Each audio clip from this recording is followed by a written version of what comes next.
And a very good Monday morning, afternoon, evening, everyone. Joe Benigno back with you again. The Ode of Pain podcast. Monday, March 31st, the last day of March 2025. The Joe Benigno Ode of Pain podcast brought to you by the Hackensack Brewing Company, by I Need a Discount Tire, and of course, our very good friends at Manscaped. So, baseball open this weekend. I know we had those two games in Japan with the Dodgers and the Cubs. Nobody cares.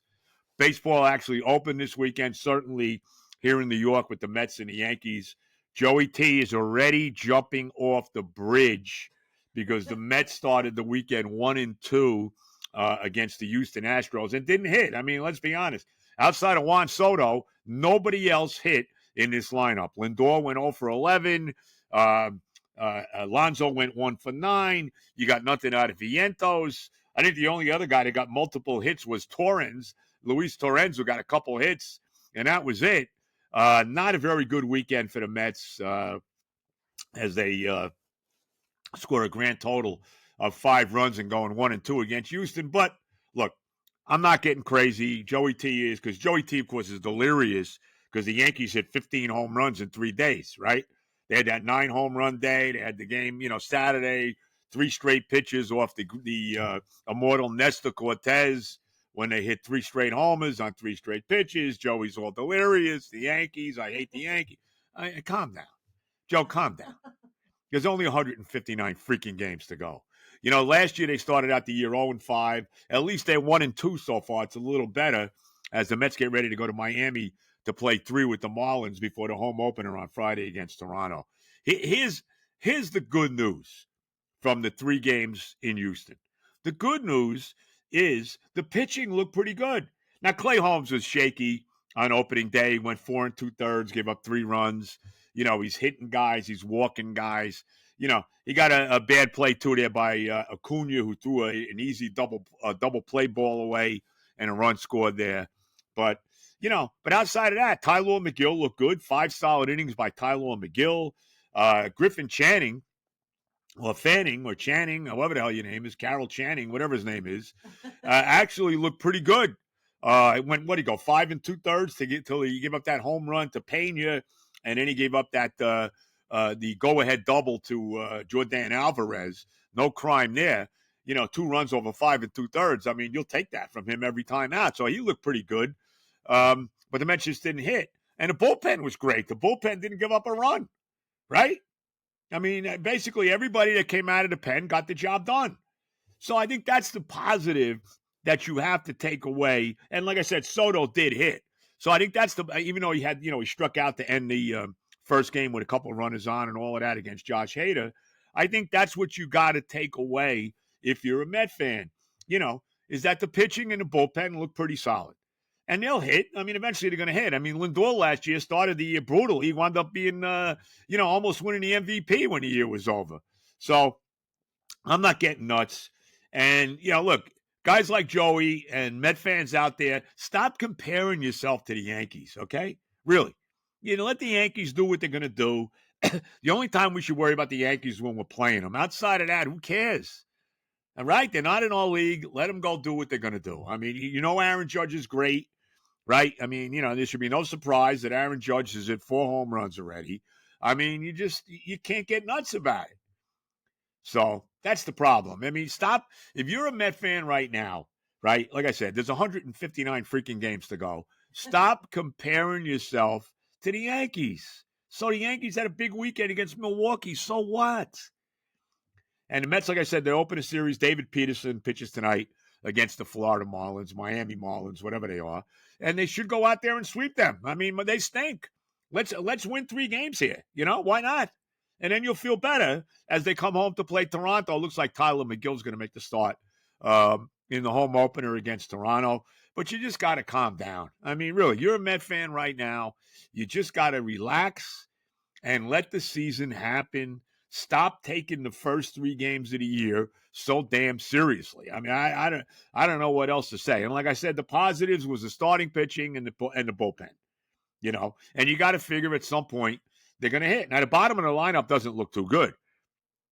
I mean, you get by that 5th spot in the lineup, whether Vientos is hitting 5th or Nimmo, there's not much after that, especially with the injury to Alvarez, the injury to McNeil, so the bottom of the lineup, is not very long at this point in time. But again, you just got to relax and see how it plays out as we go forward into the season. So I'm not getting nuts.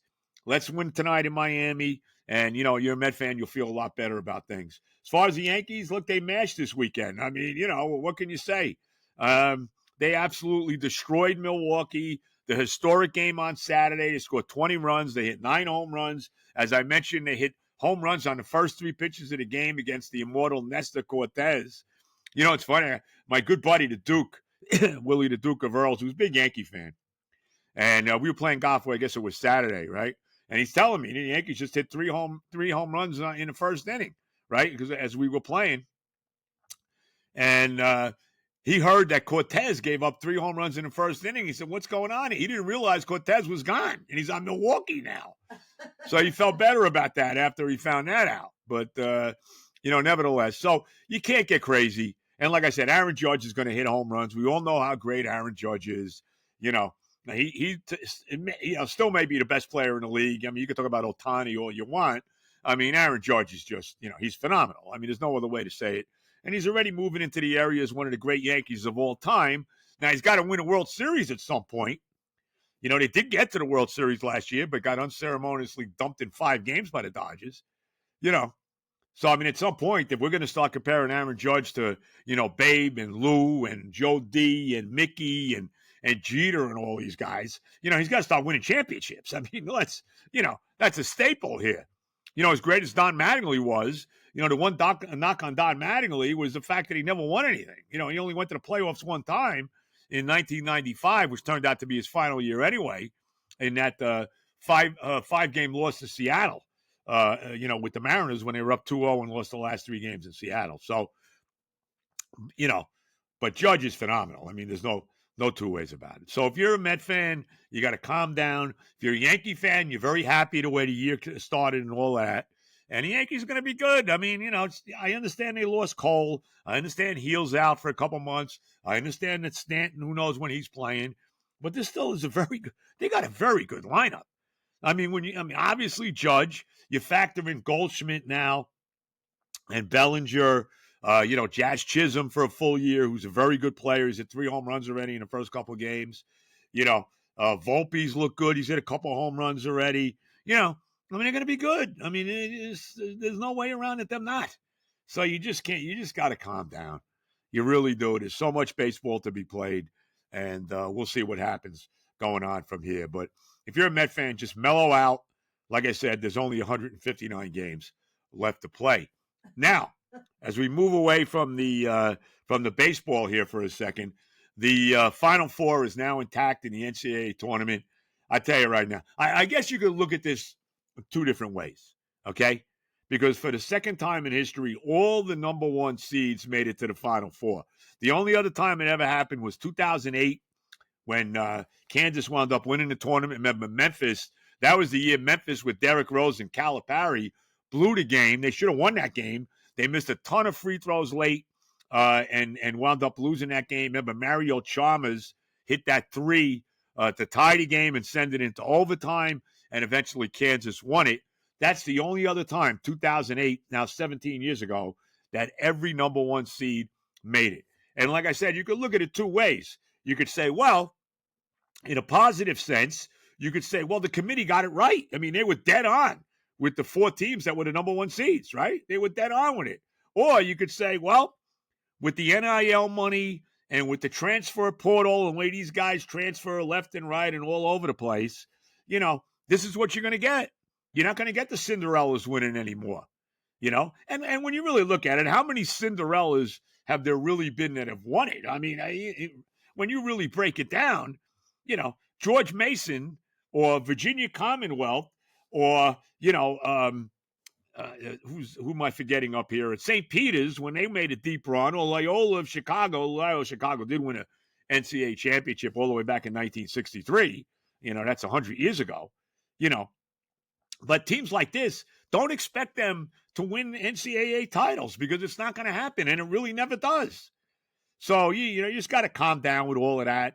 But Look, are you excited about the Final Four? Like I said, it was chalk. All the number ones in the Final Four. You got the All SEC game between Auburn and Florida coming up on Saturday, and then I guess the late game will be Duke and Houston in the late game because they want Duke in the better primetime slot, I'm sure. So you'll see Florida and Auburn in game one, both number one seeds. A lot of people like Florida to win it all.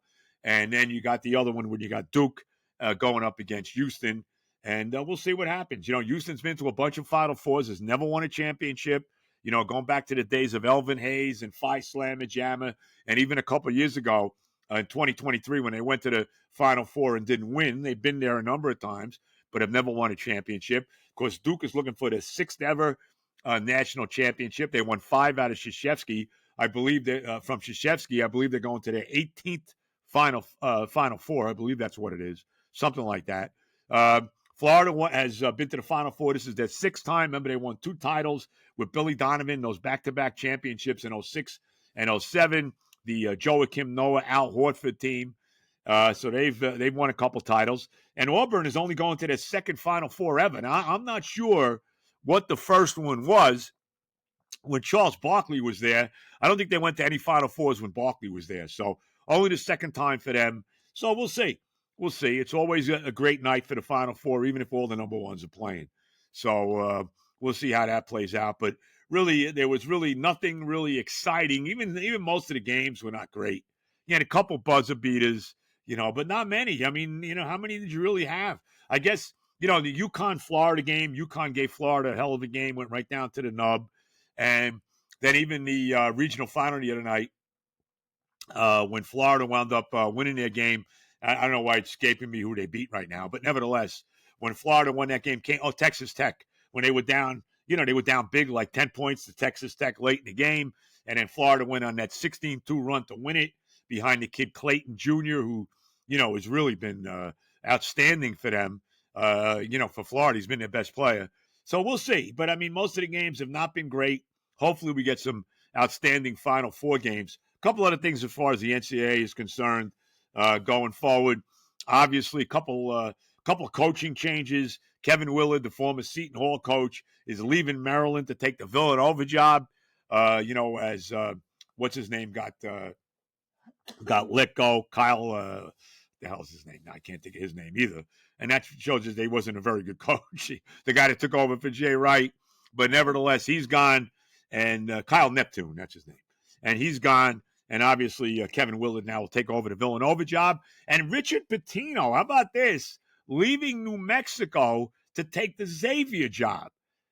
So you got a very interesting, you look at the Big East now, you got some really big-name coaches in the Big East. You're going to have the Pitino family going head-to-head against each other with, of course, Rick at St. John's and his son at Xavier. You got Kevin Willard now back in the Big East. Of course, as I said, he coached Seton Hall. Now he's going to coach Villanova, which is, a very big job. So you got some interesting coaches. Shaka Smart, of course, at Marquette, McDermott at Creighton, and obviously Danny Hurley at UConn. You got some big-time coaches in the Big East, so that's going to be pretty interesting. And how about this, too? Here's another thing. How about R.J. Lewis now has put himself in position? He's obviously leaving St. John's, and who knows what the deal was. We talked about it endlessly. Yeah, he stunk. The biggest game of the year. He didn't show up in the game against Arkansas. He was terrible, and then he got benched for the last 5 minutes. Who knows? So we shouldn't be surprised that he's leaving. He's going into the transfer portal, and he's also going into the NBA draft. So I guess there's an outside chance he could come back to St. John's. I doubt that's happening.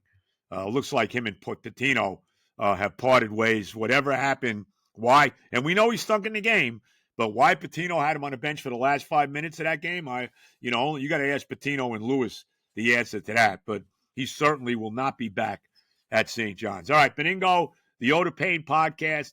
We'll get our sponsors in here, the Hackensack Brewing Company, of course. You know the deal on them. Friday, we have our next live podcast, myself and John Jastrzemski. Check it out, starting around 7 o'clock. The Brewing Company located 10 minutes off the George Washington Bridge. 30 seconds off beautiful Route 4 in Who Needs a House out in Hackensack. The tap room's open 4:30 to 10 Monday to Friday, 2 to 10 Saturday, 12 to 8 Sunday, 78 Johnson Avenue in Hackensack. Check out my Oda Payne beer. See Mike Jones. See everybody over there, the homeless book over there. Jones, TJ, everybody at the Hackensack Brewing Company. We will see you Friday night along with John Jastrzemski. Of course, that the night of the Mets home opener. So don't forget to check that out. Now, I need a discount tire to see my son Johnny, see his boss Ari. You do a great job over there. Anything you need for your car, you need tires, you need your car inspected, whatever it is, check them out. Tell them Benigno sent you.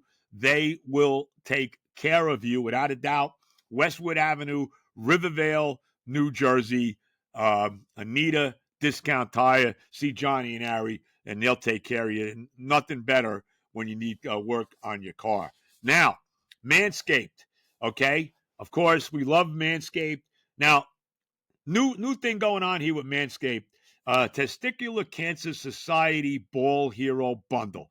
That's exactly what we got here going on. Now, did you know that one man every hour, every day is diagnosed with testicular cancer? What a terrible thing, and that is. In fact, it's the most common form of cancer among young men ages 15 to 35. Horrible. April is National Testicular Cancer Awareness Month, which is why I wanted to take a second to talk about men's health issues that are important to me and really anybody. With men's health and hygiene in mind, Manscaped has partnered with the Testicular Cancer Society, an amazing registered 501c3 nonprofit organization. Manscaped is putting action behind their words. They're donating $50,000 to the Testicular Cancer Society to help save lives and promote routine self-checks. And Manscaped just dropped a special edition bundle that helps support an amazing cause. The TCS Ball Hero Bundle includes the Lawnmower 5.0 Ultra. You know I love that. The TCS Special Edition and Special Edition TCS Boxers 2.0. And you know how much, I love their underwear. I mean, I wear the other ones, the jockey, whatever you want to call them, underwear, and they're great. They keep your balls in place and all of that. And now they got the Boxers 2.0. You got to check that out. Join the over 12 million men worldwide who trust Manscaped. Use the code PAIN. I got a lot of that for 20% off and free shipping at manscaped.com. It really, it's the best. And, I use it all the time. I've been talking about the Ultra 5.0 lawnmower, how it makes you, gives you that illusion of extra inches and how great it is.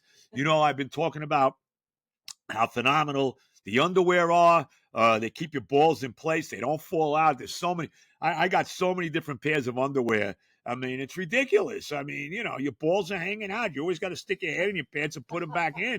It's not a good look. I mean, you got to watch out where you are when you do that. You don't really need that happening. That's for sure. So the underwear are great. I've mentioned, of course, the shampoo and conditioner, which I use and love. Makes my hair look tremendous. And it takes a lot for me to look tremendous in any area. Maybe my hand looks, even my hand looks pretty crappy, but nevertheless, it's really difficult.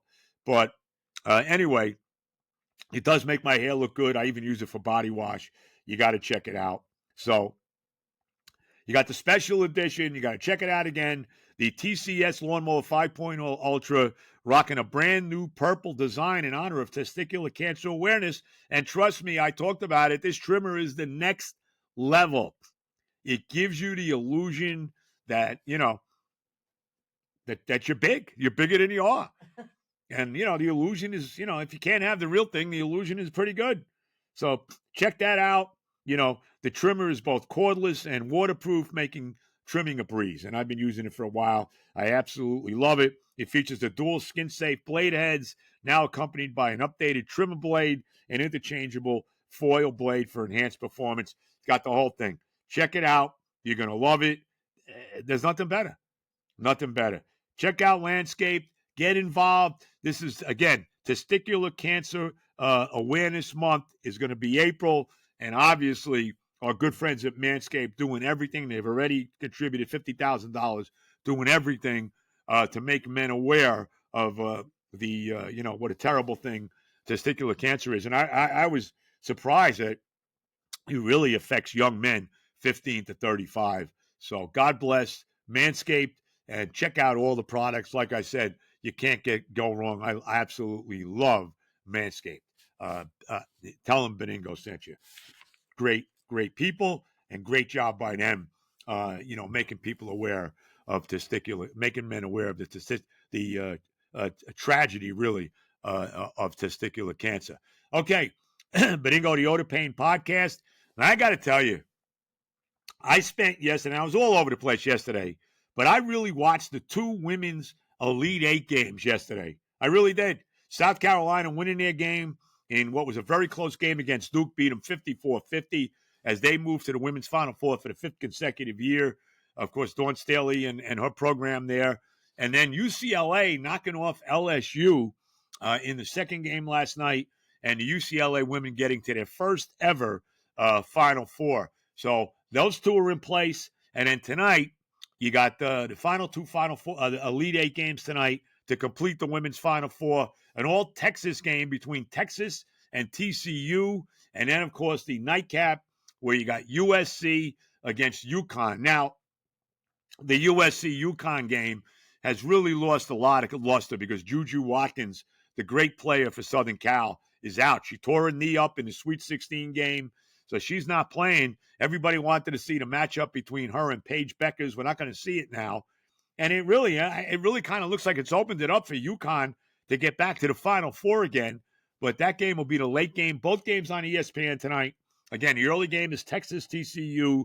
The late game is UConn and USC. And I'll tell you, the women's game, in a lot of ways, it's better than the men.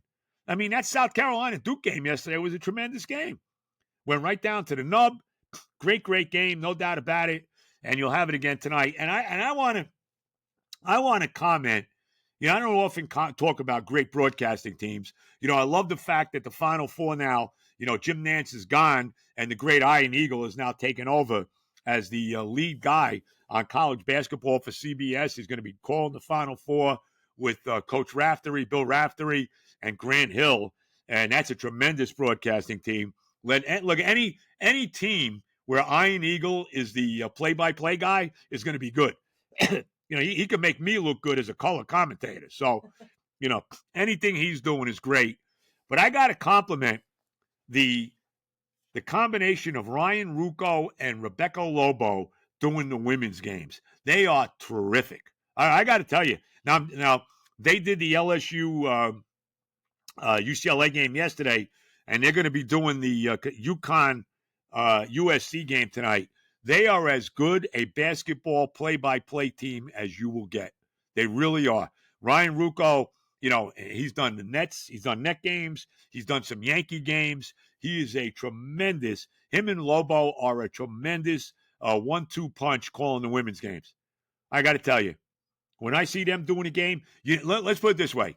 Remember all the years when Pat Summerall and John Madden did the NFL games on CBS and then later on Fox? You knew it was a big game when Summerall and Madden were calling the game. Well, that's what it is with the women's game with Ruocco and Lobo. They do a tremendous job. I want to completely compliment on how great they are. It's not often, we don't watch the games to watch the play-by-play people, right? I mean, we don't do that. But it is, they do just as great as Iron is. Ruocco and Lobo do a tremendous job on the women's game. So tonight, obviously you got the Mets playing tonight. The Yankees are off. Mets play early. I think that game is a 6:40 start in Miami with David Peterson on the mound. So you can watch the Met game and then switch over, after the Met game's over and watch UConn and USC in what really should be an outstanding game. And you can check out Ruocco and Lobo doing the game because they do an absolutely stellar job. And while we're talking about play-by-play and announcers and all of that, congratulate. How great is it to see my buddy Dave Sims back in New York as he is taking over now for John Sterling with Susan Waldman doing the Yankee games on the radio. And Sims had a field day this weekend, man, calling all those home runs that the Yankees hit.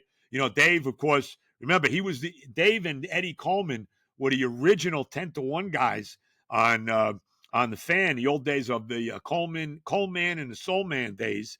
They were the original 10-1 way back when the Fan started in the 80s. And then Dave, of course, eventually, and you've heard him call a lot of basketball, football as well, and all of that.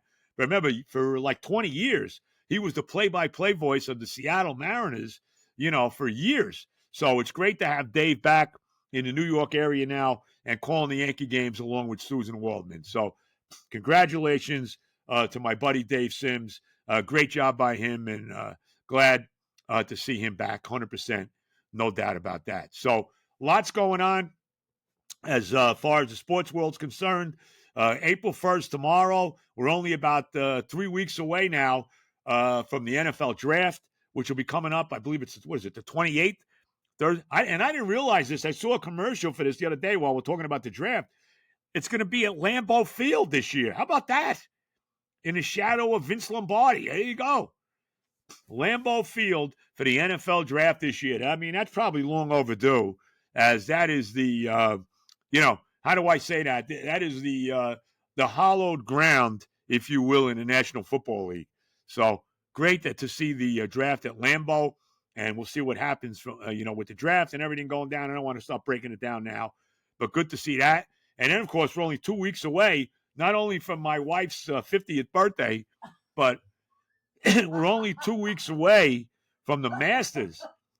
And had a pretty good tournament yesterday that went right down to the nub there in Houston with Min-Woo Lee holding off Scotty Scheffler and Gary Woodland and winning that tournament by one shot as he parred the 18th hole, and that was all he needed to win by one shot. So 2 weeks away from the Masters, and how great will it be as we will see the guys that play with Liv back playing, in the majors. I mean, how great is it going to be to see Bryson DeChambeau and Brooks Koepka and Patrick Reed and Phil Mickelson and John Rahm and all these guys back again, right?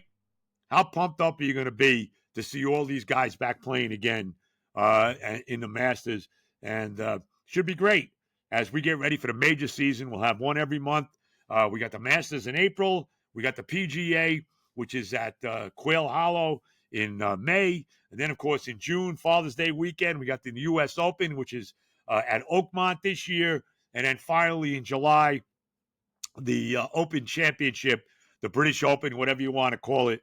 And that is at Royal Portrush in Ireland. So we're getting ready for the major season in golf, and that's always great. I know Joey T's all pumped up.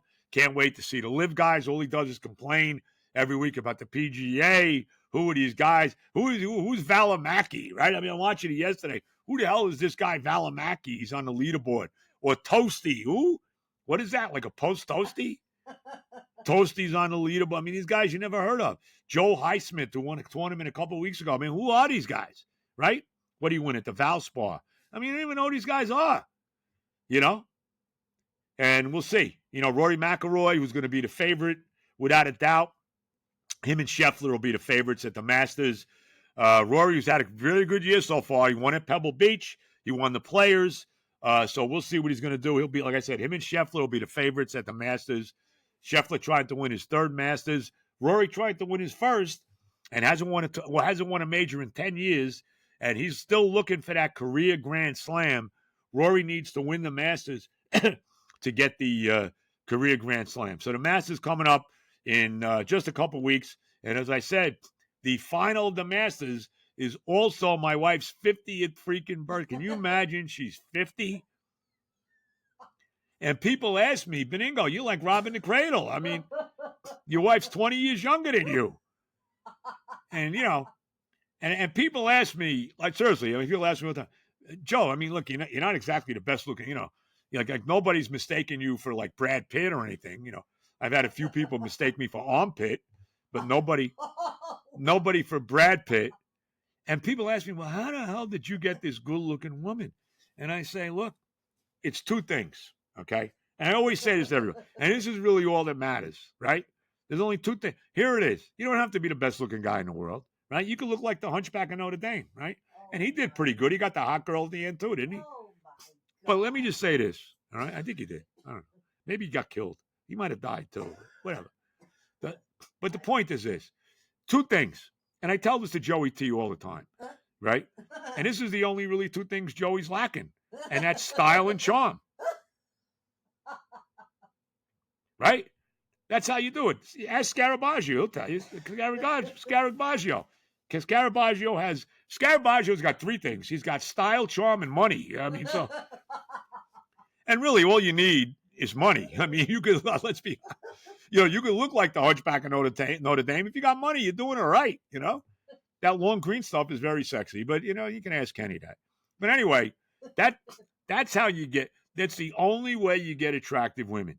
Like I said, unless you got a lot of money, then, of course, like I said, that usurps everything.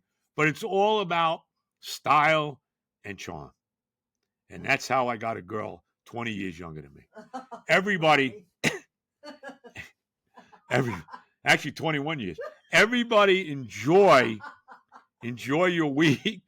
Enjoy the baseball. Really, check out, seriously, after the Met game tonight, check out the UConn-USC game in the Elite Eight for the women. That should be good. And how about this, too? One more thing. If USC and Texas win tonight, then you will have all the number one seeds in the women's side, too. Think about that.